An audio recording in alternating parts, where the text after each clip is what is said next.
வெளிப்படுத்தின விசேஷம் 2ஆம் அதிகாரம் 26வது வசனத்தில், நான் என் பிதாவினிடத்தில் அதிகாரம் பெற்றது போல ஜாதிகள் மேல் அதிகாரம் கொடுப்பேன் என்று ஆண்டவர் சொல்றார். ஜெயம் கொள்ளுகிறவன் எவனோ அவனுக்கு. இந்த பிதாவினிடத்தில் அதிகாரம் பெற்றதுன்னா என்ன? அந்த அதிகாரத்தை கர்த்தர் நமக்கு தருகிறார். இன்னைக்கு நம்ம அதான் பார்க்க போறோம். பிதாவின் அதிகாரம் அப்படிங்கிறதான தலைப்பில் தான் நாம் இன்னைக்கு பார்க்க போகிறோம். நான் என் பிதாவினிடத்தில் அதிகாரம் பெற்றது போல ஜெயம் கொள்ளுகிறவனுக்கு அந்த அதிகாரத்தை நான் என்ன செய்வேன்? தருவேன் அப்படின்றார். இது சபைக்கு கொடுக்கப்படுகிற வாக்குத்தத்தம். ஆண்டவர் ஆசீர்வதிச்சிருக்கிறாரு, வாக்குத்தத்தம் பண்ணியிருக்கிறாரு. என்ன சொல்றாருன்னா, நான் எப்படி பிதாவிட்ட அதிகாரம் வாங்கணும் அதே மாதிரி உங்களுக்கும் தருவேன் அப்படின்னு சொல்றாரு. இப்போ முதல்ல இதை நம்ம பார்க்கும்போது, முதல்ல இவர் எப்படி அதிகாரத்தை வாங்கினார்னு பார்க்கணும். அதான் ரூட். நாம அதிகாரத்தை பெற்றுக்கொள்ளணும்னா இயேசு எப்படி பெற்றுக்கொண்டாரோ அதே வழியில் தான் நாம பெற்றுக்கொள்ள முடியும்.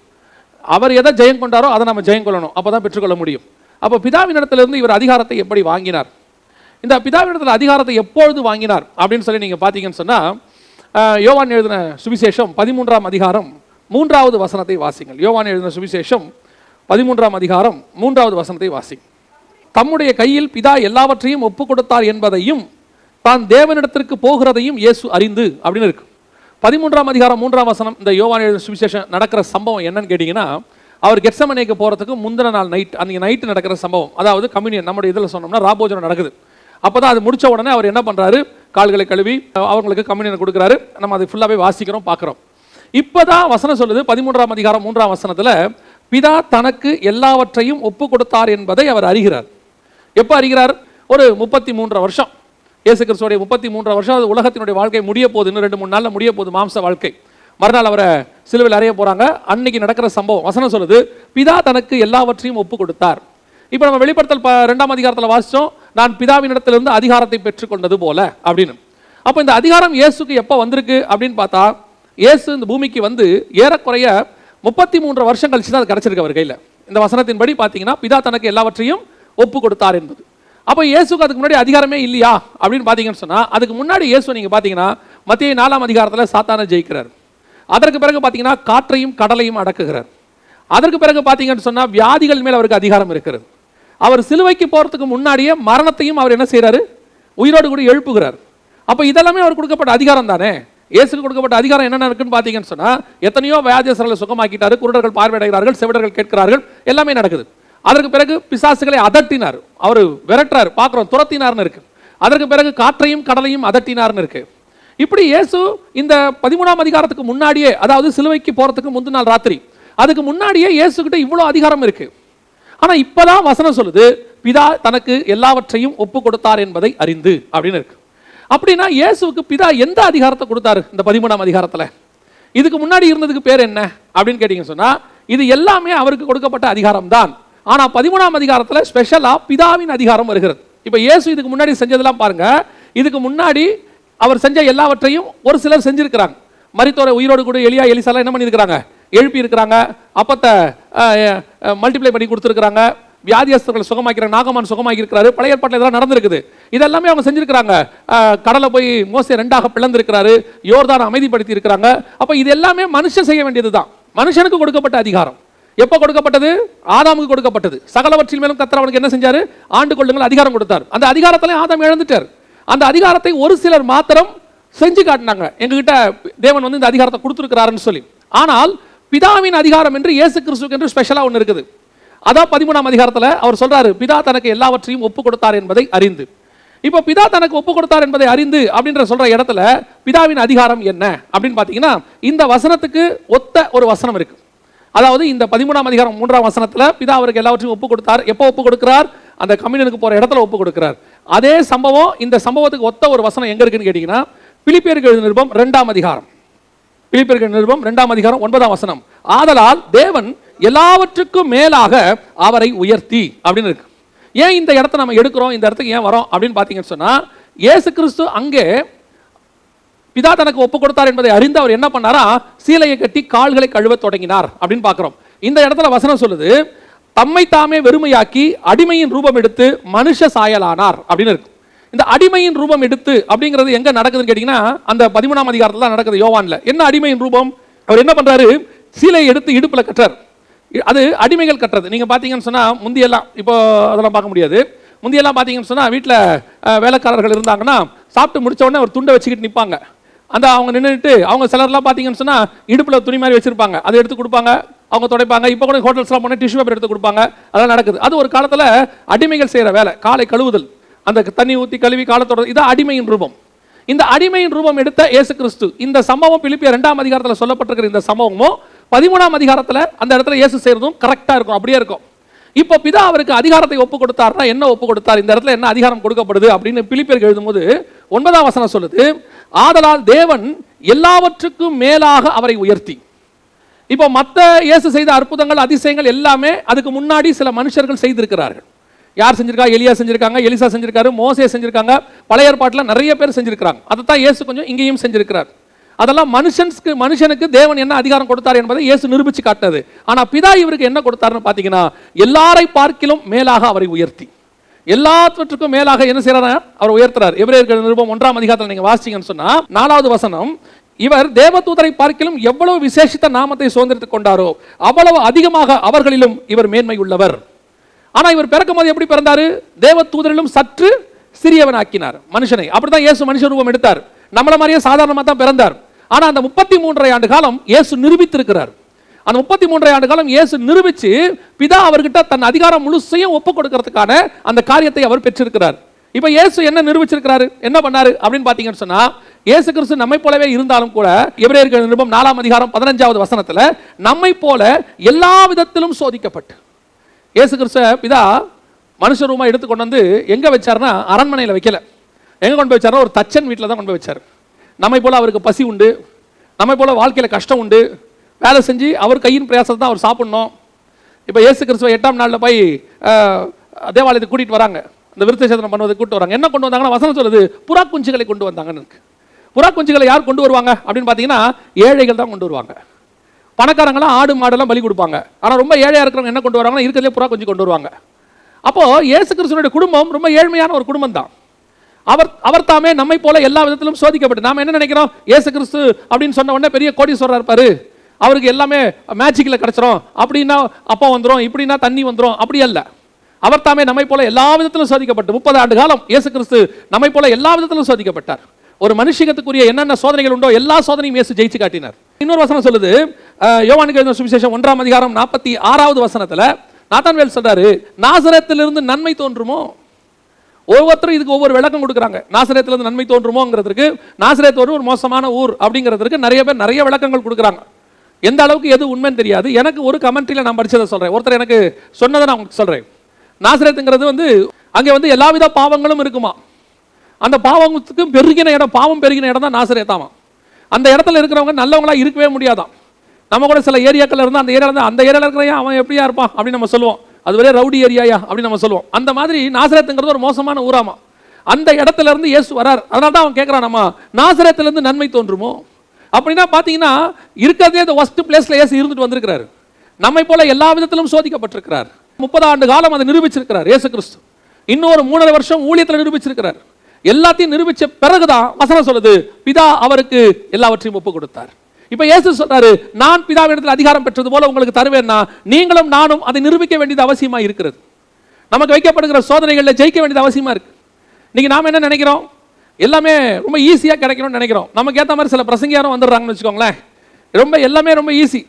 நீங்க கேட்டா இயேசு அதை தருவார், இதை தருவார், அந்த காரியங்களை உடனே ஒரு காரியமும் நீங்க செய்ய வேண்டாமா. ஒருத்தர் சொல்றார், அன்னைக்கு ஒரு நாள் வசனம் போட்டிருக்கு, ஒவ்வொரு காரியத்துக்கும் ஒரு கட்டளை உண்டு, அதை செய்யணும் அப்படின்னு சொல்லி பிரசங்கம் பண்ணும்போது கீழே ஒருத்தர் கமெண்ட் போறாரு, நீங்கள் சும்மா இருப்பீர்கள், நானும் உங்களுக்கு யுத்தம் செய்வேன் ஆண்டவர் சொல்றாரு. அது அந்த இடத்துல பர்டிகுலரா சொல்ற இடம். நீங்க கொஞ்சம் சும்மா இருங்க, நான் உங்களுக்கு என்ன செய்வேன், யுத்தம் செய்வேன். நம்மளே ஆண்டவர் சில காரியங்கள் செய்ய வேண்டும் என்று பார்க்கிறார். நாம ஜெயம் கொள்ளும் போதுதான் கர்த்தர் நமக்கு அந்த அதிகாரத்தை நம் கையிலே கொடுக்கிறார். அப்ப இயேசு கிறிஸ்து இப்படி எல்லாம் ஜெயிச்சிருக்கிறார். சும்மா கிடைக்கல இயேசுக்கு அதிகாரம், நமக்கும் அதிகாரம் சும்மா கிடைக்காது. இந்த உலகத்தை ஜெயிக்க வேண்டியது அவசியமா இருக்கு. உலகத்தை ஜெயிக்கிறதுனா என்ன, இன்னொரு செய்தியில் எடுத்துக்கிறோம். கண்களின் இச்சை, ஜீவனத்தின் பெருமை, மாம்சத்தின் இச்சை, இது எல்லாத்தையும் ஜெயிச்சிருக்கிறார் இயேசு. இவெல்லாம் உலகத்தில் உண்டானவைகள்னு 1 யோவான் 2ஆம் அதிகாரம் சொல்லுது. அவைகளில் இயேசு எல்லாவற்றையும் ஜெயித்தார். எல்லாத்தையும் ஜெயிச்சு முடிச்சுட்டு தான் அவர் கையில் அதிகாரம் வந்தது. நமக்கு இன்னைக்கு அதிகாரம் வரணும்னு ஆசை இருக்குது. நம்மளை பார்த்தா பிசாசு ஓடணும், வியாதி சுகமாகணும், நம்மளாம் நினைக்கிறோம்ல, அப்படிதான் நினைக்கிறோம். உடனடியாக நமக்கு விரோதமாக யாராவது எழுமுனா நம்ம என்ன நினைக்கிறோம், நம்ம சொன்ன உடனே அந்த அப்படியே பஸ்பமாக்கி போயிடணும். நமக்கு விரோதமாக எழும்புறவன நம்ம ஏதாவது ஒன்று சொன்னால் அது அப்படியே நடக்கணும் அப்படின்னு நம்ம நினைக்கிறோம். இதெல்லாம் நடக்குமா நடக்காதான்னு கேட்டா எலியாவுக்கு நடந்திருக்கு, எலிசாவுக்கு நடந்திருக்கு, இயேசு ஆமா உண்மைதான் நடந்திருக்குதான். பட் அந்த நடக்கிறதுக்கு அவங்க என்ன பண்ணாங்கன்னு பார்க்கணும்ல. நாம அந்த மாதிரி வரணும்ல. நாம எதையுமே செய்ய மாட்டோம், எல்லா பாவத்துக்கும் நாம விழுந்துருவோம். ஆனா நம்மளை கண்டு பெரிய காரியங்களை கர்த்தர் செய்யணும். நான் வசனம் சொல்லுது, அவர் தாமே நம்மை போல எல்லா விதத்திலும் சோதிக்கப்பட்டார்.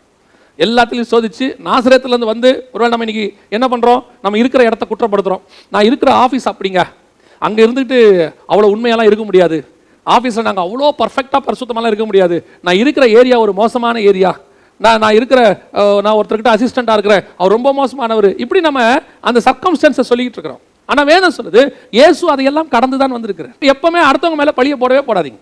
நீங்கள் இருக்கிற இடத்த சொல்லாதீங்க, கம்பெனியை சொல்லாதீங்க, நீங்கள் இருக்கிற சூழ்நிலையை சொல்லாதீங்க. எல்லாத்தையும் தாண்டி தான் இயேசு ஜெயிச்சுட்டு வந்திருக்கிறார். நீங்களும் நானும் அதை தாண்டி தான் வரணும். ஒன்று மட்டும் மனசில் வச்சுக்கொள்ளுங்க, உங்களை ஆண்டவர் ஒரு இடத்துல வச்சிருக்கிறாரு, அந்த இடம் சரியில்லை தெரிஞ்சுதான் ஆண்டவர் உங்களை அங்கே வச்சிருக்கிறார். எதுக்காக? நீங்கள் அங்கே விழுந்து போகணும் என்பதற்காக அல்ல, நீங்கள் அதை ஜெயிக்க வேண்டும் என்பதற்காக. அல்லேலூயா. நம்மளை ஆண்டவர் வச்சது எதுக்காக? நம்ம விழுவோன்றதுக்காக இல்லை, நம்ம ஜெயிப்போன்றதுக்காக. அதை நம்ம ஜெயிக்கும் போது தான் பிதா நம்ம இடத்துல அதிகாரத்தை ஒப்பு கொடுக்க முடியும். பிதா நமக்கு கொடுக்குற அதிகாரம் என்ன? இதெல்லாம் நம்ம ஜெயிச்சுட்டு வரோமே, பிதா நமக்கு என்ன அதிகாரம் கொடுக்கிறாரு? வேதம் சொல்லுது, எல்லாவற்றுக்கும் மேலாக அவர் நாமத்தை உயர்த்தினார். ஆபிரகாமுக்கு ஆண்டவர் கொடுத்த ஆசீர்வாதத்தில் ஒன்று என்ன தெரியுமா? நான் உன் பேரை பெருமைப்படுத்துவேன். ஆண்டவர் நம்மளை உயர்த்துறதுக்கு ரொம்ப விரும்புகிறார். ஆண்டவர் நம்ம பேரை பெருமைப்படுத்துறதுக்கு விரும்புகிறார்.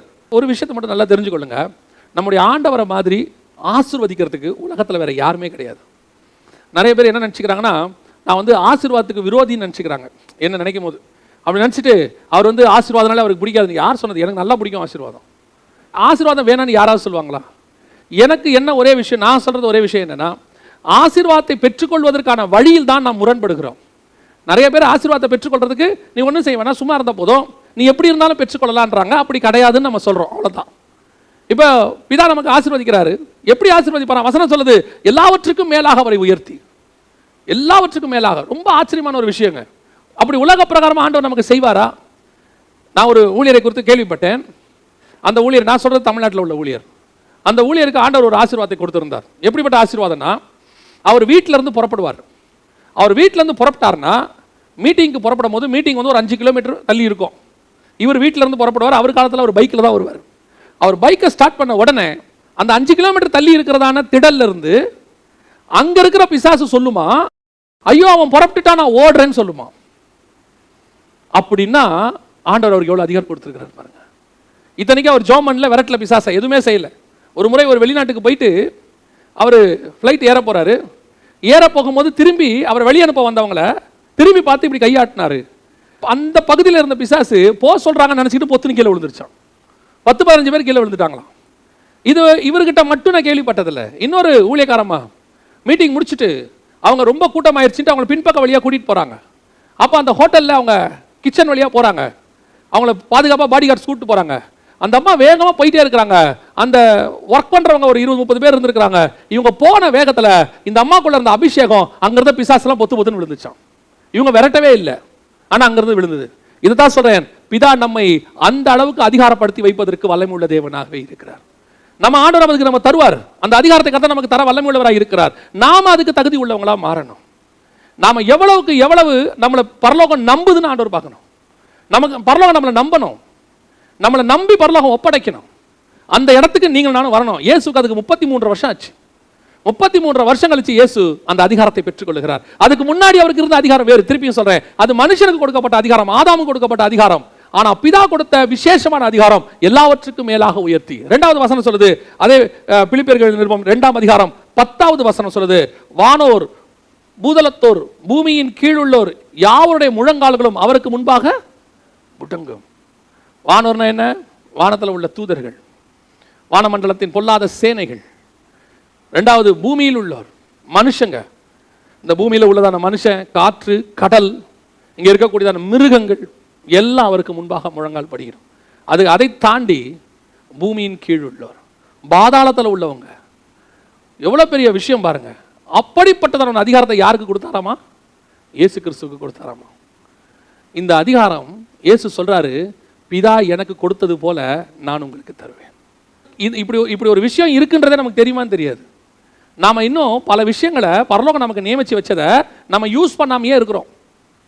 ஒரு முறை இந்திய அரசாங்கத்தில் ஒரு சர்வே வெளியிட்டாங்க. என்ன வெளியிட்டாங்கன்னா, கிட்டத்தட்ட ஒரு 530 எம்பிங்களுக்கு மேலே இருக்கிறோம் இல்லையா, நம்ம இந்தியன் எம்பிஸ் இருக்காங்க. ஒவ்வொருத்தருக்கும் தொகுதிக்கு இவ்வளோ நிதின்னு ஒதுக்கியிருப்பாங்க. அவங்கவுங்க தொகுதிக்கு செய்யலாம், அவ்வளோ நிதி ஒதுக்கி இருக்கிறாங்க. அதை வந்து அவங்க ப்ராப்பராக அந்த ப்ராஜெக்டை சொல்லி காசை வாங்கி தங்கள் தொகுதி மக்களுக்கு செய்யலாம்.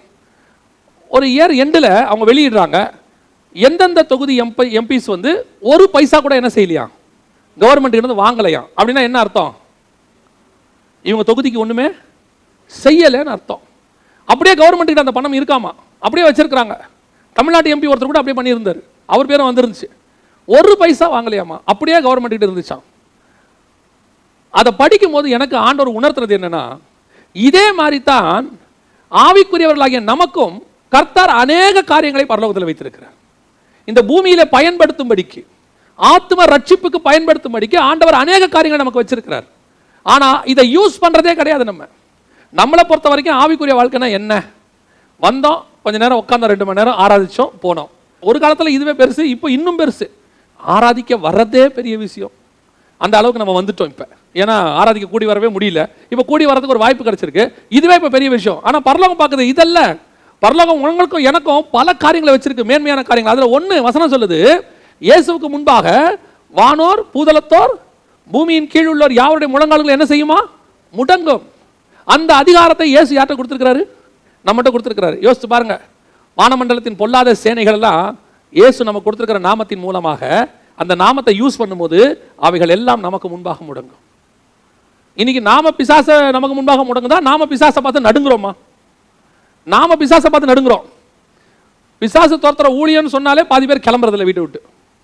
நாங்கள் ஒரு வீட்டுக்கு பிசாசு துரத்துறதுக்கு கூப்பிட்டுருந்தாங்க. நாங்கள் அந்த வீட்டில் உள்ளாம தான் கூப்பிட்டாங்க. அந்த வீட்டில் இல்லை ஒருத்தருக்கு அது பிசாசு பிடிச்சிருக்கு. இப்போ நாங்கள் துரத்த போன உடனே அந்த வீட்டில் இருந்த அம்மா, நீங்கள் துரத்துங்க பாஸ்டர், துரத்தி முடிச்சான்னு கூப்பிடுங்க வரேன்ட்டு போயிட்டாங்க. எங்களுக்கு ரொம்ப ஆச்சரியமாக இருந்துச்சு. சரி எல்லாம் முடிஞ்சிச்சு. முடிஞ்ச பிறகு அவங்க வந்தாங்க.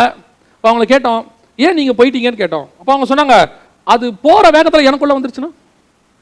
அந்த அம்மா விட்டு புறப்பட்டு போகும்போது ஆப்போசிட்டில் இவங்க நிற்கிறாங்களாமா. சரி இவங்க ஃப்ரீயாக இருக்கிறாங்களே உள்ளே போயிடலாம் நினைக்குமா.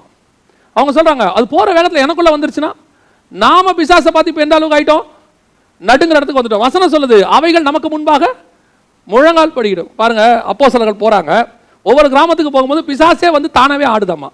உன்னதமான தேவனுடைய ஊழியக்காரங்கன்னு சொல்லுதான். இயேசு கிராமத்துக்குள்ள போறாரு, உன்னதமான தேவனுடைய குமாரனேன்னு வந்து அது சொல்லுது. இப்போ ஆக்சுவலாக என்ன நடக்குதுன்னு கேட்டிங்கன்னா, நாம கிராமத்தில் போய் பிசாசை கூப்பிட்டு நிற்கிறோம். நாம இயேசு கிராமத்துக்கு போனால், அப்போஸ்தலர் போனால், அங்கே இருக்கிற பிசாசு தான் என்ன செய்யும், அது வந்து பேசும். இப்போ என்ன நடக்குதுன்னா, நம்மால் கிராமத்துக்கு போயிட்டு அங்கே இருக்கிற ஒவ்வொரு பிசாசையாக கூப்பிட்றான். அதுவும் போய் இப்போ என்னென்னா சர்வேலாம் எடுக்கிறாங்க. பிசாசுக்கு சர்வேலாம் இருக்குது. இப்போ எந்தெந்த ஏரியாவில் எந்தெந்த பிசாசு இருக்குது, அந்தந்த பிசாசுடைய ஃபேமிலி யாரு, அந்த பிசாசுக்கு முற்பிதாக்கள் யாரு, அதுக்கு எத்தனை பிள்ளைங்க பிறந்திருக்குது, அந்த பிள்ளைங்க பேர் என்னெல்லாம் எடுத்து தனித்தனியாக கட்டிக்கிட்டு இருக்கிறாங்க. இப்போ எங்கேயாவது இந்த மாதிரி வேலையை நீங்கள் பார்த்துருக்கிறீங்களா? பிசாசுக்கு என்ன பேர் இருந்தா என்ன, எந்த ஊர் இருந்தா என்ன, அத்தனை பிசாசுக்கும் நடுங்கக்கூடிய ஒரு பெயர் நம்முடைய கரத்தில் கர்த்தர் கொடுத்து வைத்திருக்கிறார். அல்லேலூயா. அது 300 கோடி பிசாசு, 400 கோடி பிசாசு, எத்தனை கோடி பிசாசு வேணா இருக்கட்டும். வசனம் சொல்றது ஒரு லேகியோன் இருக்கட்டும், 12,000 பிசாசு இருந்து மட்டும் 6,000 பிசாசா இருக்கட்டும், வாட் எவர் இட் இஸ். ஆனா ஒன்று மட்டும் உண்மை, எத்தனை ஆயிரம் பிசாசா இருந்தாலும் பயப்படக்கூடியதான ஒரு நாமத்தை கர்த்தர் நம் கையில் கொடுத்திருக்கிறார். நமக்கு அந்த அதிகாரத்தை பிதா நம்ம கையில் கொடுத்திருக்கிறார். வானோர் பூதலத்தோர் பூமியின் கீழ் உள்ளோர் யாவரும் அந்த நாமத்திற்கு முன்பாக முடங்குவார்கள். அந்த நாமத்தை பிதா நம் கையில் கொடுத்து வச்சிருக்கிறார். எவ்வளவு பெரிய ஆசீர்வாதம். 2:11 சொல்லுது, எல்லா நாமத்துக்கும் மேலான நாமம். அதான் கர்த்தர் நமக்கு கொடுத்திருக்கிற பெரிய அதிகாரம். நம்ம கையில் கொடுத்து வச்சிருக்கிற பிதாவின் அதிகாரம் என்ன? எல்லா நாமத்திற்கும் மேலான நாமம். தைரியமா இருக்கணும். இது நமக்கு பரலோகம் கொடுத்திருக்கிற அதிகாரம்.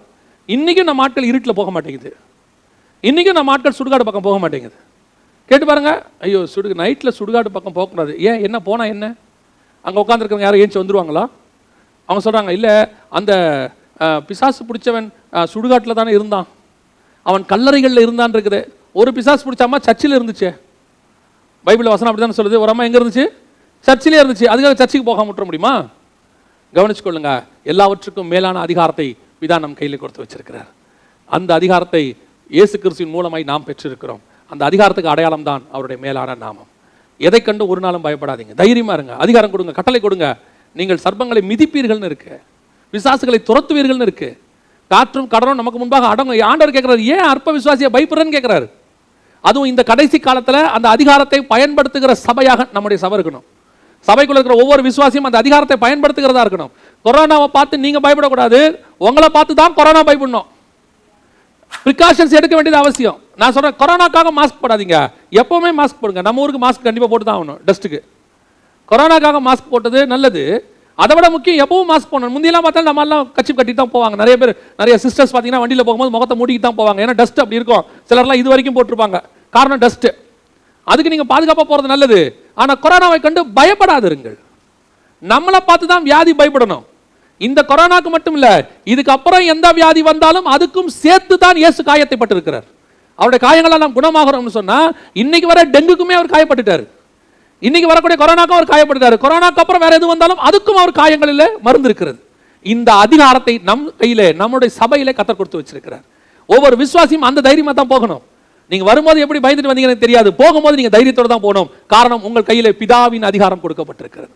அல்லேலூயா. இந்த அதிகாரத்தை இயேசு நமக்கு வாங்கி கொடுத்திருக்கிறார். 33 ஆண்டு காலம் இயேசு அந்த பாடுபட்டு அதை வாங்கி நம்ம கையில் கொடுத்திருக்கிறார். சரி, இப்போ இந்த அதிகாரம் கிடைச்சிருச்சு, எதுக்கு யூஸ் பண்ணணும்?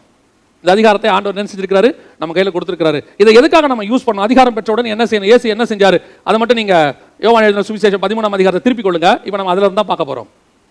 யோவான் எழுதின சுவிசேஷம் 13ஆம் அதிகாரம் 3வது வசனத்தை திருப்பிக் கொள்ளுங்க. நம்ம அங்க இருந்தா இன்னைக்கு பார்க்க போகிறோம். இந்த அதிகாரம் பெற்றவுடன் நம்ம என்ன செய்யறோம்? நிறைய பேருக்கு இந்த அதிகாரம் வந்த உடனே ஒரு பெருமை வந்துடும் இல்லையா? உலக பிரகாரமாக சொல்றேன், ஆஃபீஸில் ஒரு பதவி வந்துருச்சு, இல்லை ஊழியத்தில் கூட திடீர்னு பாஸ்டர் உங்களை கூப்பிட்டு ஒரு பொறுப்பு கொடுத்துட்டாரு, இல்லை நீங்கள் ஏதோ ஒரு இடத்துல ஒரு பதவிக்கு உங்களை கொண்டாந்து உட்கார வச்சுட்டாங்க. உடனே நம்ம தலைக்கு என்ன வந்துடும்? சில தலக்கணம், சில ஒரு விதமான அதிகாரம். நான் யார் தெரியுமா அப்படின்னு ஒரு வந்துடும். ஆனால் இங்கே இயேசு என்ன பண்ணுறாரு? ரொம்ப ஆச்சரியமாக இருந்துச்சு பாருங்களேன். 13ஆம் அதிகாரம் 3வது வசனத்திலிருந்து வாசிங்க பார்ப்போம். தம்முடைய கையில் பிதா எல்லாவற்றையும் ஒப்பு கொடுத்தார் என்பதையும், தாம் தேவனிடத்திலிருந்து வந்ததையும் தேவனிடத்திற்கு போகிறதையும் இயேசு அறிந்து, போஜனத்தை விட்டு எழுந்து வஸ்திரங்களை கலற்றி வைத்து ஒரு சீலையை எடுத்து அறையிலே கட்டி கொண்டு, பின்பு பாத்திரத்தில் தண்ணீர் வார்த்து சீஷருடைய கால்களை கழுவவும் தாம் கட்டி கொண்டிருந்த சீலையினால் துடைக்கவும் தொடங்கினார். அப்ப அதிகாரம் எதுக்கு? இப்ப அதிகாரம் வந்துருச்சு.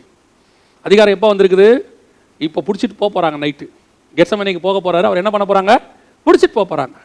இப்போ பிதா அதிகாரத்தை கொடுத்துருக்கிறாரு. இந்த அதிகாரம் வந்தோடனே என்ன பண்ணணும்? நியாயம் வந்தால் நீங்களா தான் நானாக தான் என்ன பண்ணியிருப்போம்? பிதா எல்லாவற்றையும் ஒப்பு கொடுத்தார். என்ன எல்லாத்தையும்? வானத்திலும் பூமியிலும் பூமியின் கீழ் உள்ள எல்லா அதிகாரமும் யார் கையில் வந்துருச்சு? இப்போ இயேசு கிட்ட வந்துருச்சு. இப்போ இயேசு என்ன பண்ணணும்? நியாயமா அவரு காலத்தானே கழுவ சொல்லியிருக்கணும். இப்போ ஒரு மந்திரி பதவிக்கு வந்துட்டாருன்னா அடுத்து அவர் என்ன வேலை சொல்றாரு? பக்கத்தில் நிற்கிறவனை கூப்பிட்டு ஷூ லேஸ் கட்ட சொல்றாரு. ஆமா தானே? கொண்டாந்து செருப்பை போட சொல்றாரு. ஒரு ஊழியத்துக்கே வந்துட்டா கூட கொஞ்சம் ஊழியம் வளர்ந்த உடனே, ஊழியத்தின் ஆரம்பத்தில் அதெல்லாம் இருக்காது, கொஞ்சம் ஊழியம் வளர்ந்த உடனே என் பையன் யாராவது ஒருத்தர் தூக்கணுங்கிற எண்ணம் எனக்கு வந்துருது இல்ல. ஒருத்தர் வந்து தானா உங்க பையன் வாங்குறது வேற விஷயம், அது அவங்களுடைய தாழ்மை. ஓடி வந்து பேக் கொடுங்கய்யா நாங்கள் எடுத்துக்கிறோன்றது அவங்க விஷயம். ஏன் என் பேக்கை வாங்க யாருமே வரலங்கிறது தான் பெருமை. விசுவாசிகளே சொல்றேன், இன்னைக்கு ஆண்டவர் நமக்கு ஏதோ ஒரு அதிகாரம் கொடுக்குறாருன்னு உடனே என்ன வரக்கூடாது? மண்டையில கொம்பு முளைக்க கூடாது. உடனே நமக்கு ஆண்டவர் எல்லாத்தையும் கொடுத்துட்டாரு. சில ஆட்களுக்குலாம் அந்த வீட்டுக்குள்ள வந்து ஒரு அதிகாரம் கையில சாவி கொத்து வந்துருச்சுன்னா என்னமோ ரிசர்வ் பேங்க் கவர்னர் ஆனதான் நினைச்சுக்கிறாங்க. சிலர் நினைச்சுக்கிறது இருக்குது. அப்படித்தான். என்னாச்சு ஏதாச்சு இல்லை, நானும் இதில் எனக்கும் பொறுப்பு இருக்கு, எங்கிட்டையும் சொல்லணும். அதை நீங்களா கேட்டு வாங்கக்கூடாது, தானா வரணும். அதான் மரியாதை. எந்த ஒரு மரியாதையும் தானாய் வரணும். நம்மளா என்ன செய்யக்கூடாது? கேட்டு வாங்கக்கூடாது. நான் வந்து நிற்கிறேன், என்னை வரவேற்க யாரும் இல்லை, அதுதான் அவங்க நமக்கு கொடுத்த மரியாதைன்னு அர்த்தம். அவ்வளோதான் நமக்கு மரியாதை கொடுத்துருக்குறான். நம்ம ஆட்கள் சிலர்லாம் போய் இறங்குற இடத்துல, அப்படி ட்ரெயினை விட்டு பிளாட்ஃபார்மில் இறங்குற இடத்துல என்னை வரவேற்க யாரும் வரலையா? அவன் தான் வரலையே. அதை தெரிஞ்சுக்க வேண்டியதான் நம்மளை எந்த அளவுக்கு மதிச்சிருக்கிறான்னு. உடனே இவங்க என்னை வரவேற்க யாரும் வராவிட்டால் எப்படி? நான் யார் தெரியுமா, நீங்கள் யாருன்றதான் காட்டிட்டானே. ஏசு கிறிஸ்துவே அவ்வளோ பெரிய அதிகாரம் வந்த உடனே என்ன பண்ண தொடங்கினார்? கால்களை கழுவ தொடங்கினார். அப்போ அதிகாரம் கொடுக்கப்பட்டது எதற்காக? அதிகாரம் செலுத்துவதற்காக அல்ல, அதிகாரம் சேவை செய்வதற்காக. For service. இயேசு became as a servant. அந்த இடத்துல ஒரு வேலைக்காரனை போல மாறுகிறார். இன்னைக்கு கிறிஸ்தவத்தில் மிஸ்ஸிங் என்ன தெரியுமா? எல்லாருக்குமே பேரு சர்வெண்ட் ஆஃப் காட், தேவனுடைய வேலைக்காரர்கள். அது ஊழியக்காரன்றதுனால நிறைய பேருக்கு அர்த்தம் தெரிய மாட்டேங்குது. தேவனுடைய வேலைக்காரர்கள். வேலைக்கு வந்திருக்கிறோம். இன்னைக்கு நமக்கு எந்த அளவுக்கு மண்டையில கொம்பு ஏறுது? எங்கிட்ட இருக்கிற அதிகாரம் என்ன? இயேசு ஒரு இடத்துல சீஷர்கள் சொல்றாங்க, வானத்திலிருந்து அக்கினி இறக்கி இவங்களை என்ன செஞ்சிருங்க? சுட்டரிச்சு போட்டுருங்க. இயேசு கேட்கிறாரு, நீ என்ன ஆவி உடையவன்? நீ என்ன ஆவிடா உடையவன்? இன்னைக்கு ஆண்டவர் கேட்கிற கேள்வி அதுதான். விசுவாசிக்கு ஆண்டவர் அதிகாரம் கொடுக்குறாரு. இப்போ நம்ம பார்த்தோம், இதுக்கு முன்னாடி நம்மகிட்ட அதிகாரம் கொடுத்திருக்காரு, வல்லமை கொடுத்திருக்காரு. 3 வருஷம் பிதாவுடைய அதிகாரத்தை சம்பாரிச்சு நம்ம கையில் கொடுத்திருக்காரு. எதற்காக? அவருக்கு சேவை செய்வதற்காக, அடிமையின் ரூபம் எடுப்பதற்காக. அது வந்த உடனே என்ன வந்துடக்கூடாது? இன்னைக்கு நிறைய பேருக்கு அதான் வந்து நிற்கிது, மண்டைக்கு மேலே, தலைக்கு மேலே தலை கணம் வந்து நிற்கிது. நான் யார் தெரியுமில்ல? ஊழியத்தின் பாதையிலும் இருக்கு, விசுவாசியும் இருக்கு, வீட்லையும் இருக்கு, ஆஃபீஸ்லையும் இருக்கு. ஆண்டவர் உங்களோட இடத்துல கொண்டு போய் உயர்த்தி வைக்கிறாரா? வச்ச உடனே சொல்லணும், இது கிருபை ஆண்டவரே, இந்த இடத்துல நான் இருப்பது கிருபை. அந்த ஆடு மேய்க்கிறவனை கொண்டு வந்து ஆண்டவர் ராஜாவை உட்கார வச்சுட்டாரு. காலம் வந்துச்சு, அவன் ராஜான்னு ப்ரூவ் பண்ணி பயங்கரமான ராஜாவாயிட்டான். எல்லாரும் அவனை புகழ்றாங்க. ஒரே ஒரு அம்மா மட்டும் சொல்லுது, ஆடு மேய்க்கிறவன் நிரூபிச்சியா நீ? வஸ்திரத்தை களைஞ்சு போட்டு இப்படி ரோட்டில் ஆடுறிய அப்படின்னு கேட்ட உடனே அவன் சொன்ன வார்த்தை என்ன தெரியுமா? அவன் சொல்றான், ஆடுகளுக்கு பின்னால் அலைந்து கொண்டிருந்த என்னை இஸ்ரவேலுக்கு ராஜாவாக மாற்றினார். ஒரு நாளும் பழசை மறக்கவே கூடாது. கர்த்தர் உன்னை ராஜாவா உட்கார வச்சாலும் எதை மறக்கக்கூடாது? பழசை மறக்கக்கூடாது. எங்கிருந்து வந்தோன்றதை மறக்கக்கூடாது. நிறைய பேருக்கு மறந்து போகுது. நான் யார் தெரியுமா? நான் எங்கேருந்து வந்தேன் தெரியுமா? ஆண்டவர் சொல்றாரு, நீ எங்கேருந்து வந்தது கொஞ்சம் நினைச்சுப்பார். இயேசு கிறிஸ்துவே காலக்கலவை தொடங்கிட்டாருங்க. கிறிஸ்தவம் என்பது தாழ்மையின் அடையாளம். கிறிஸ்தவம் என்பது சேவையின் அடையாளம். இங்க ராஜாக்களை போல வாழ கர்த்தர் நம்மளை அழைக்கல. உள்ளுக்குள்ளதான் ராஜாக்களை போல இருக்கணும், வெளியே ஆசாரியனை போல தான் இருக்கணும். இயேசு கிறிஸ்து உள்ளுக்குள்ள ராஜாவாகவும் வெளியே ஆசாரியனாகவும் இருந்தார். இன்னைக்கு தாழ்மை மிஸ்ஸிங். இயேசு கிறிஸ்து கொண்டாந்து கொடுக்குறாங்க. இப்போ பாருங்க, பிதா அதிகாரத்தை கொடுத்துட்டார். இப்போ இயேசு வந்து பிடிக்கிறாங்க. என்ன செய்ய போறாரு? கம்யூனியனை முடிச்சுட்டு கெத்செமனேக்கு போறாரு. போனோடனே இப்போ வந்து அவர் பிடிக்க போறாங்க. பிடிச்ச உடனே இயேசுவை இப்போ இந்த அதிகாரத்தை வச்சு இயேசு என்ன பண்ணணும்? நம்மளா இருந்தால் என்ன பண்ணியிருப்போம்? என் மேலேயா கையை வைக்கிறீங்க?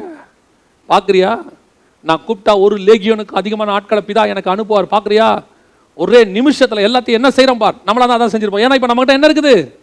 டோட்டல் பவரும் இருக்கு.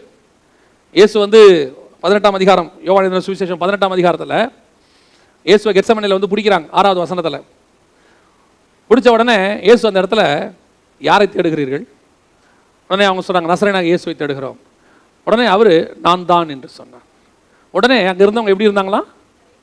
தரையிலே பின்னிட்டு விழுந்தார்கள். அப்படிதானே இருக்குது, பின்னிட்டு விழுந்தார்கள். ஏன் விழுந்தான்? இயேசு நான் தானே ஏன் விழுந்தான்? இந்த நான் தானா என்ன? இங்கிலீஷில் ஐயாம்னு இருக்கும். ஐயாம்ங்கிறது எந்த ஐயாம்?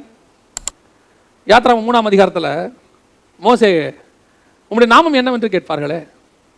அப்போ ஆண்டவர் சொல்வார், இருக்கிறவராகவே இருக்கிறேன்.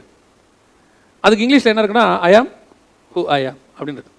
அந்த ஐயாம் இங்கே வருது, அந்த பவர் இங்கே வருது. இயேசு போய் நிற்கிறார். இவராக தான் வாலண்டியராக போய் கேட்குறாரு, யாரை பார்த்து தேடுறீங்க? ரொம்ப நேரமாக இருட்டில் தேடிட்டு இருக்கிறீங்களே. நசரேயனாகிய இயேசுவை தேடுகிறோம். இப்போ இயேசு கிட்ட வந்து ஒரு வல்லமை புறப்படுது பாருங்களேன். அது நேச்சுரலாக டிஃபால்ட்டாக அவருக்குள்ளே இருக்குது, டிஃபால்ட்டாகவே இருக்குது. ஐயாம் அந்தனோடனே நான் தான் அப்படின்னு உடனே வசனம் என்ன சொல்லுது? அவர்கள் பின்னிட்டு அந்த பவர், அந்த நாமத்துக்கு உண்டான ஒரு வல்லமை அவருக்குள்ள இருந்து புறப்படுகிறது. அப்படின்னா எவ்வளவு அதிகாரம் அவர்கிட்ட இருக்கு பாருங்க. அவர் வாயிலிருந்து புறப்படுற ஒரு வார்த்தைக்கே பின்னிட்டு விழுந்தார்கள். ஒரு கூட்டமே போய் விழுது பின்னாடி. அப்போ அவர் வாயின் வார்த்தைக்கு அவ்வளவு வல்லமை இருக்குன்னா, கையின் கிரியைக்கு இன்னும் எவ்வளவு வல்லமை இருக்கும்? இப்போ இயேசு பார்த்தாரு, இப்படியே இருந்தால் இந்த பைபிள் என்ன செய்ய மாட்டாங்க, நம்மளை பிடிக்கவே மாட்டாங்க. ஒரு பையிலும் கிட்டே வர முடியாது. நான் தான் சொல்ல சொல்ல இவன் விழுந்துகிட்டே தான் இருப்பான். வசனம் சொல்லுது, அவர் தாமே தன்மை ஒப்பு கொடுத்தார். அப்படின்னா என்ன அர்த்தம்? நானா கொடுத்தா தாண்டா நீ என்னை வந்து பிடிக்க முடியும். இவ்வளவு அதிகாரத்தையும் வச்சுக்கிட்டு இயேசு கிறிஸ்து தன்னை தானே ஒப்பு கொடுத்தார். அப்போ அதிகாரம் என்பது எதற்காக? செலுத்துவதற்காக அல்ல, பிதாவின் சித்தத்தை செய்வதற்காக. இப்போ இவ்வளவு அதிகாரத்தையும் வச்சிருக்கிறார் இயேசு. வச்சுட்டு என்ன பண்ணணும்? நம்மளா தான் என்ன பண்ணுவோம்? என்ன கர்த்தர் ஆர்டர் பண்ணியிருக்கிறாரு, I am a man of God. சரி, ஓகே, ரைட், என்ன பண்ணலாம்? அந்த அபிஷேகத்துக்கு ஒரு மரியாதை இருக்குது. ஆனால் அந்த மரியாதையை மிஸ்யூஸ் பண்ணக்கூடாது. பாருங்க, ஒரு போலீஸ்காரர் இருக்கிறாங்க, அவருடைய போஸ்டிங்க்கு ஒரு கார் கொடுத்துருக்காங்க, மேலே ஒரு லைட் கொடுத்துருக்காங்க, அவர் அதில் போறாரு, நியாயம். ஆனால் அதை வச்சுக்கிட்டு அவர் என்ன செய்யக்கூடாது? இருக்கிறவனெல்லாம் கொம்பெடுத்து என்ன பண்ணக்கூடாது? அடிக்கக்கூடாது. வரவும் போறவனெல்லாம் அடிக்கக்கூடாது. நான் வரேன், நீ குறுக்கில் வரியா, நான் யார் தெரியுமா அப்படின்னு கேட்டார்னா அந்த அதிகாரத்தை அவர் என்ன பண்றாரு? மிஸ்யூஸ் பண்றாரு. இப்போ அந்த அதிகாரம் எதற்கு கொடுக்கப்பட்டது? இந்த அதிகாரத்தை வைத்துக்கொண்டு மக்களுக்கு சேவை செய்வதற்கு. இப்போ ஓட்டு போட்டு நம்ம எல்லாரும் தேர்ந்தெடுக்கிறோம். இந்த தேர்ந்தெடுத்தவங்களை எதுக்கு நம்ம தேர்ந்தெடுத்துக்கிறோம்? அதிகாரம் கொடுத்துருக்கோம். இப்போ எதுக்கு அதிகாரம் கொடுத்துருக்கிறோம்? அவங்க இஷ்டப்படி நம்மளை கிரஷ் பண்றதுக்கு இல்லை, அவங்க இஷ்டப்படி ஆளுவதற்கு இல்லை, நம்முடைய நன்மையை செய்வதற்கு அவர்கள் அங்கே இருக்கிறார்கள். நமக்கு என்ன தேவையோ அதுக்கு தான். இப்போ பிதா எதுக்கு அதிகாரம் கொடுத்தார் இயேசு கிட்ட? இயேசுகிட்ட ஏற்கனவே அதிகாரம்லாம் இருக்கு. என்ன அதிகாரம் இருக்குது? காற்றும் கடலும் அவருக்கு அடங்கும், வானமண்டலத்தின் பொல்லாத சேனையெல்லாம் ஓடும். அவ்வளவு அதிகாரம் இயேசுகிட்ட இருக்கு. இப்ப எதுக்கு அதிகாரம் கொடுத்தாரு? இந்த உலகத்தின் மொத்த பாவத்தை நீ சுமந்து தீர்க்க போறேன். இந்த பாவத்தை சுமந்து தீர்க்கிறதுக்கு இயேசுக்கு வைக்கப்பட்ட கடைசி சோதனை என்ன தெரியுமா?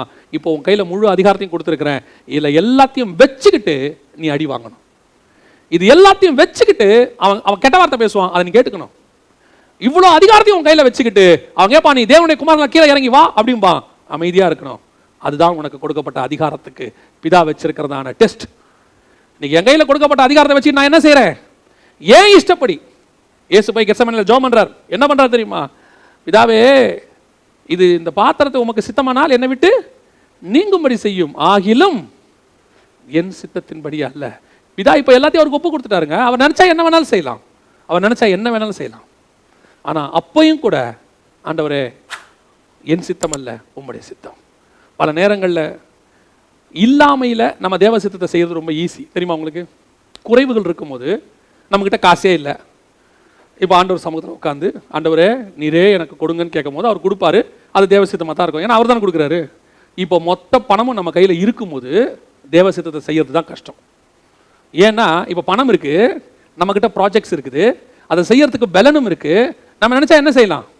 நம்ம இஷ்டப்படி செய்யலாம். இப்போ தாவீதுக்கு ஆட்களை எண்றதுக்கான அதிகாரம் இருக்கு, எண்ணக்கூடிய ஆட்களும் இருக்கிறாங்க. தாவீது சொன்னாங்க என்ன செய்வாங்க? போய் இஸ்ரவேல்ல எவ்வளவு பேர் இருக்கிறாங்கன்னு எண்ணிட்டு வந்துருவாங்க. இப்போ அவனுக்கு கொடுக்கப்பட்ட அதிகாரம் அதற்கு அல்ல, அதை அவன் செய்யவே கூடாது. அதைத்தான் சொல்ல வரேன். நம்ம கிட்ட பிதா கொடுத்திருக்கிற அதிகாரம் நம் சித்தத்தை செய்வதற்கு அல்ல, பிதாவின் சித்தத்தை செய்வதற்கு. அவர் சித்தம் என்னன்றதை கேட்டு அதை நம்ம செய்யணும்.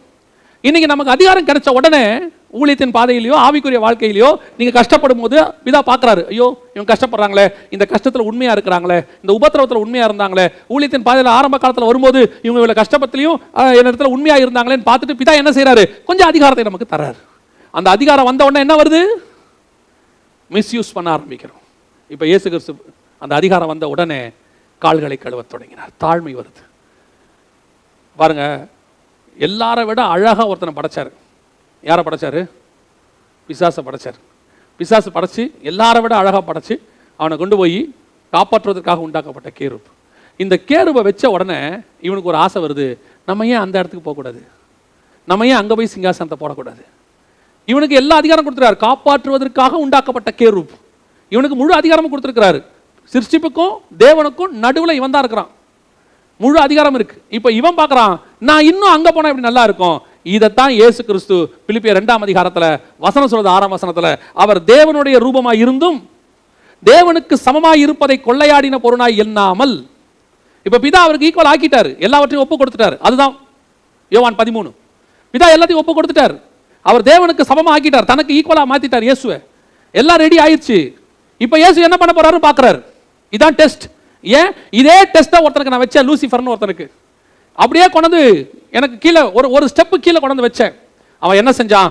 என் ஸ்டெப்புக்கு வர ஆசைப்பட்டான். இப்போ இயேசு அதே இடத்துக்கு நான் கொண்டாந்துருக்கிறேன். இப்போ இயேசு என்ன பண்றாரு? பிதா பார்க்கறாரு.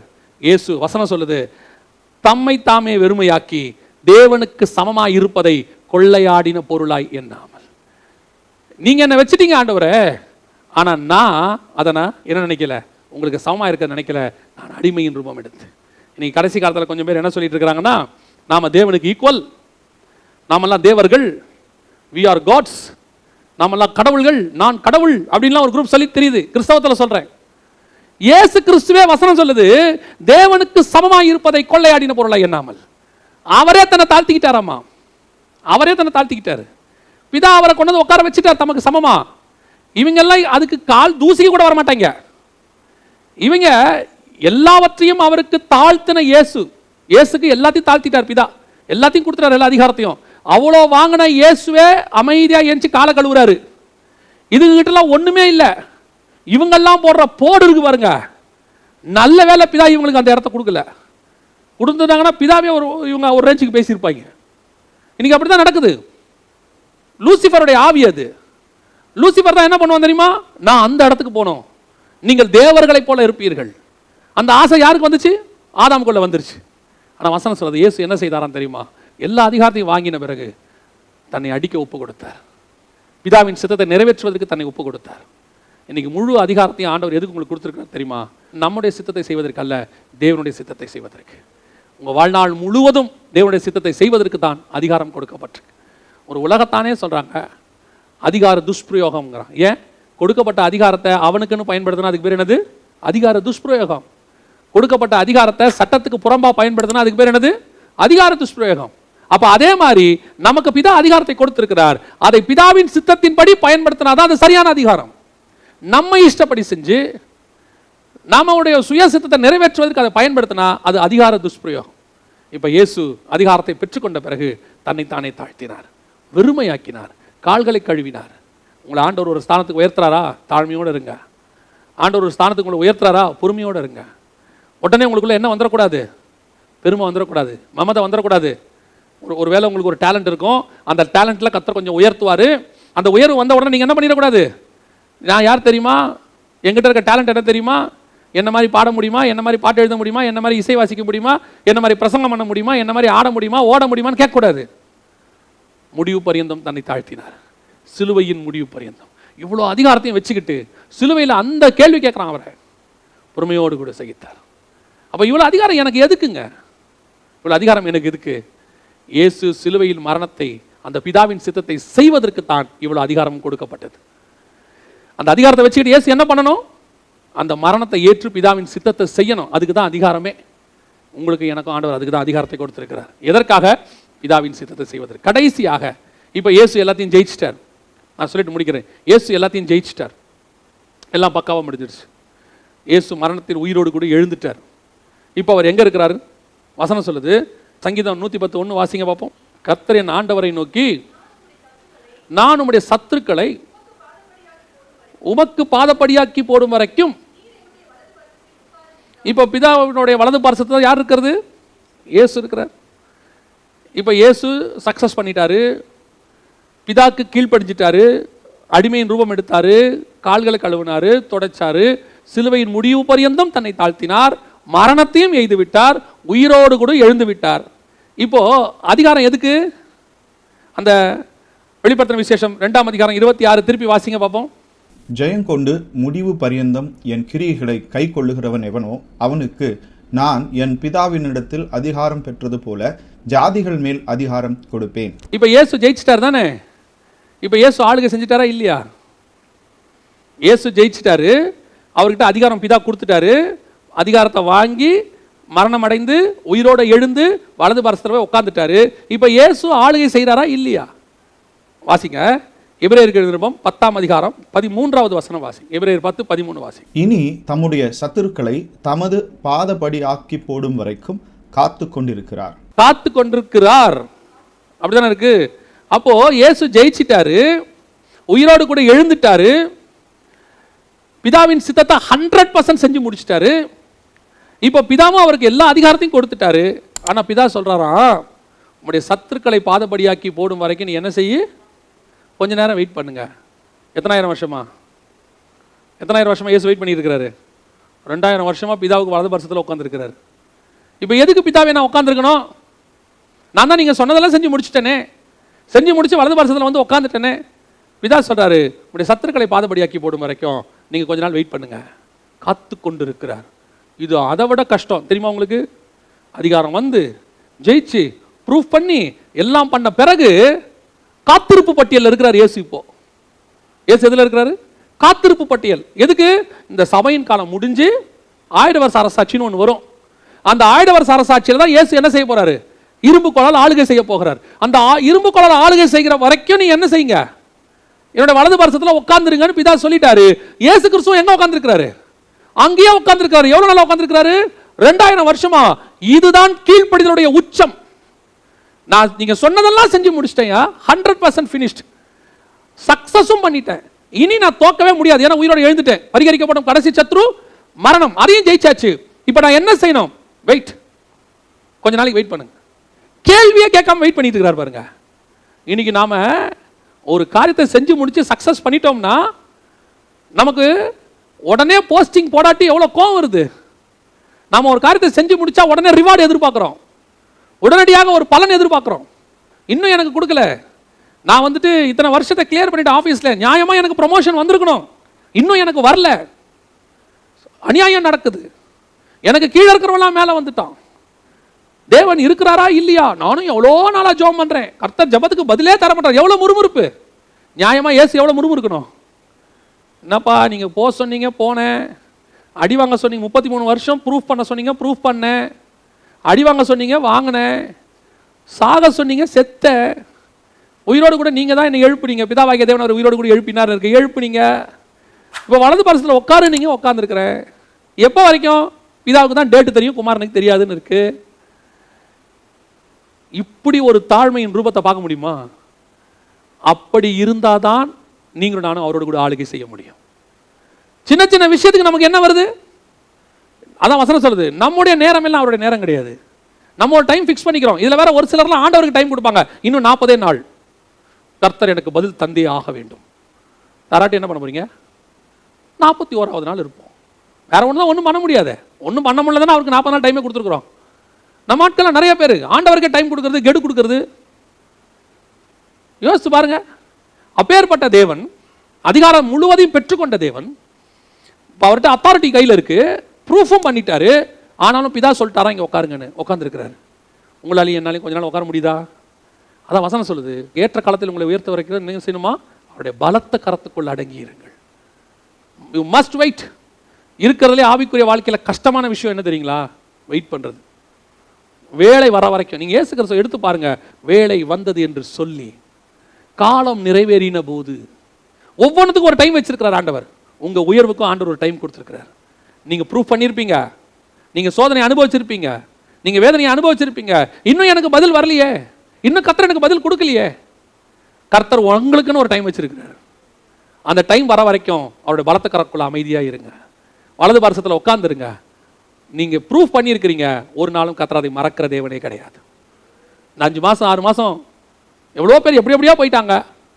ஒரு சிலர்லாம் உயிரை கொடுத்து ஊழிய மாட்டாங்க. இந்த 6 மாதம் எனக்கு தெரியும், உயிர் கொடுத்து ஊழிய மாட்டாங்க.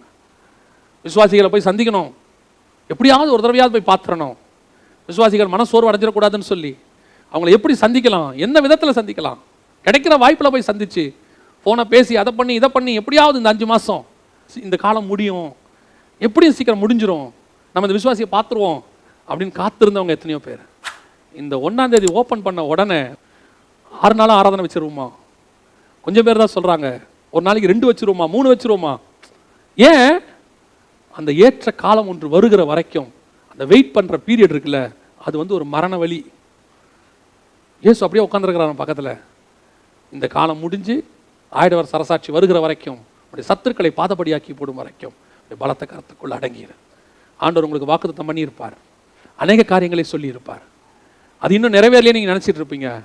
உங்கள் மேலே ஒரு தப்பும் இருக்காது. நீங்கள் ஒருவேளை நல்ல ஜெபம் பண்ணுறவங்களா கூட இருப்பீங்க. ஆமாம், ஏன் இன்னும் நடக்கலை? ஆண்டவர் சொன்னது ஏன் நடக்கலை? ஆண்டவர் சொல்கிறாரு, உனக்கு ஏற்ற காலத்தில் உனக்கு உயர்த்துகிற வரைக்கும் என்னுடைய பலத்த கரத்துக்குள் அடங்கிடு. உங்களுக்கு வாக்குத்தத்தம் பண்ணினவர் உண்மை உள்ளவர், வாக்கு தத்தங்கள் மாறாதவைகள். அவர் சொன்னது 100% ஆம் என்றும் ஆமீன் என்றும் நிச்சயம் நடக்கும். அல்லேலூயா. ஒருவேளை இந்த 6 மாசத்துல எல்லாம் டல்லா போச்சு, இப்படி ஆகி போச்சு, நடக்குமா நடக்காதா, பொருளாதார வீழ்ச்சி, அது நடக்குது இது நடக்குது, அப்படி ஆகி போச்சு இப்படி ஆகி போச்சு, அதெல்லாம் உலகத்துக்கு. உங்களுக்கும் எனக்கும் வேற ஃபார்முலா, உங்களுக்கும் எனக்கும் வேற ராஜா, உங்களுக்கும் எனக்கும் சொன்னதை சொன்னபடி செய்கிற தேவன் கூட இருக்கிறார். அல்லேலூயா. அரசாங்கம் சொன்னது நடக்குமா நடக்காதோ, கர்த்தர் சொன்னது 100% ஆம் என்று நடக்கும். அல்லேலூயா. உங்களுக்கு கர்த்தர் அதிகாரங்களை கொடுத்துருக்கிறாரா, பொறுப்புகளை கொடுத்துருக்கிறாரா, பொறுமையோட காத்திருங்கள். கொடுத்துட்டாரு உடனே நம்ம செஞ்சிடணும் நினைக்காதீங்க. கையில் காசு இருக்குது உடனே ஆரம்பிச்சிடும். ஒரு சிலர்லாம் கையில் காசு இருக்குதுன்னு உடனே டக்குன்னு இதை வாங்கி அதை பண்ணுவோம் இதை பண்ணுவோன்னு பார்த்து தேவ சித்தம் இல்லாமல் அவங்க ஆரம்பித்து பாதியில் நின்றுடும். அப்படியே குச்சி குச்சா நிற்கும், எல்லாம் கட்ட ஆரம்பிச்சு. ஜெபம் பண்ணி தானே தொடங்கணும். ஜெபம் பண்ணி தொடங்குனீங்க, தேவனை கேட்டு தொடங்குனீங்களா? ஜெபங்கிறது அப்ளிகேஷன் தான் போட்டிங்க, அக்னாலஜ்மெண்ட் வந்துச்சா ஓகேன்னு சொல்லி? அதுக்கு தான் சொல்ல வரேன். பொறுமையோட வெயிட் பண்ணுங்க. காசு இருக்கட்டும், தேவைகள் இருக்கட்டும், எது வேணா இருக்கட்டும், ஆனால் வெயிட் பண்ணுங்க. தேவன் சொல்லுகிற வரைக்கும் பொறுமையோட காத்திருங்கள். முடிவு சம்பூர்ணமாக இருக்கும். ஒரு நாளும் கர்த்தர் நம்மை கைவிட மாட்டார். அல்லேலூயா.